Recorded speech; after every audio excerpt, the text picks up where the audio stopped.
Violencia y discriminación de género. Tanto la Corte como la Comisión Interamericana sostuvieron que la discriminación contra las mujeres comprende toda diferencia de trato basada en el sexo que intencionalmente o en la práctica coloca a las mujeres en una situación de desventaja e impide el pleno reconocimiento de sus derechos humanos en las esferas públicas y privadas. Esta definición es amplia y contempla el sufrimiento psíquico y físico, así como también puede incluir el daño, aunque no les produzca a las mujeres sufrimiento, pero sí una violencia a los derechos por razones de violencia de género. A su vez, rompe con la invisibilización de la violencia en el ámbito privado. Es claro que, aunque la violencia se produzca, por ejemplo, en el ámbito doméstico, familiar o de confianza, sigue siendo violencia y no cae bajo el manto exculpatorio de la privacidad del hogar. Por ello, en cuanto a los ámbitos en tren de enumeración, podría pensar en el familiar, doméstico, escolar, laboral, policial, de conflicto armado, de detención judicial, de cualquier agencia estatal, recreativo, educativo, sanitario, entre otros. La violencia sexual, la trata de personas, las esterilizaciones forzadas, la falta de acceso a métodos anticonceptivos, el acoso o asedio laboral, entre otros, es la definición. La referencia al género nos permite pensar que la violencia contra las mujeres está vinculada a la desigual distribución del poder y a las relaciones asimétricas que se establecen entre varones y mujeres en las sociedades. El tratamiento de la violencia de género es claramente una prioridad para la Corte Interamericana y la Comisión.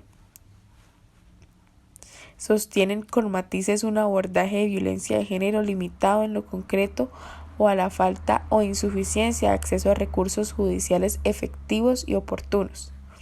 En varios informes sobre países, la Comisión Interamericana de Derechos Humanos ha concluido en reiteradas oportunidades que la violencia contra las mujeres es una manifestación de costumbres sociales que les regalan a una posición de subordinación y desigualdad, colocándolas en consecuencia en una situación de desventaja en comparación con el varón. En reiterados documentos, informes, sentencias, se destaca el deber estatal de debida diligencia y su alcance para la prevención, investigación y sanción en crímenes basados en el género y el significado del derecho a acceso a la justicia a las víctimas de violencia. En el caso penal Miguel Castro Castro, la Corte analizó la situación de las detenidas heridas que fueron forzadas a permanecer desnudas y a realizar sus necesidades fisiológicas bajo la atenta mirada de agentes estatales de seguridad armados y determinó que aquello constituyó violencia sexual y un atentado directo contra la dignidad de estas mujeres.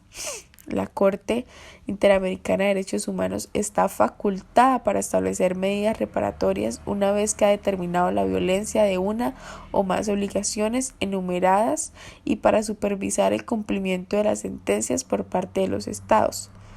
Si se analiza la jurisprudencia de la Corte en materia de reparaciones, se advertirá una tendencia progresiva a incorporar la perspectiva de género en el diseño de las diversas medidas.